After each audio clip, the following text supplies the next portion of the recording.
Today, a federal judge in Boston denied a motion to delay the trial of Lori Loughlin and her husband, fashion designer Mossimo Giannulli.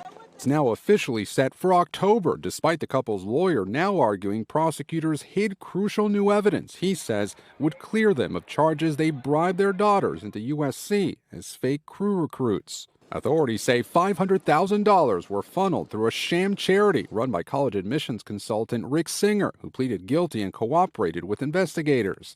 According to new court documents, Loughlin's lawyers say Singer took notes on his phone, detailing his discussions with the FBI. They continue to ask me to tell a fib and not restate what I told my clients as to where the money is going, that it was a donation, and they want it to be a payment, Singer writes. Essentially, they are asking me to bend the truth. The prosecutor said today in court, just because it was called a donation doesn't make it legitimate. How do you explain how the parents dressed up their children as rowers and at the same time didn't know anything was wrong? Dozens of parents were charged in connection with a sweeping FBI investigation, codenamed Operation Varsity Blues. Among those who pleaded guilty, actress Felicity Huffman, who spent less than 2 weeks in prison.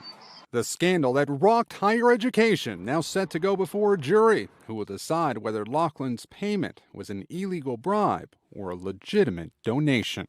Gabe Gutierrez, NBC News.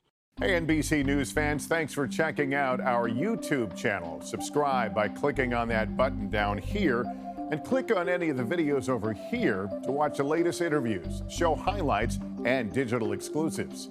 Thanks for watching.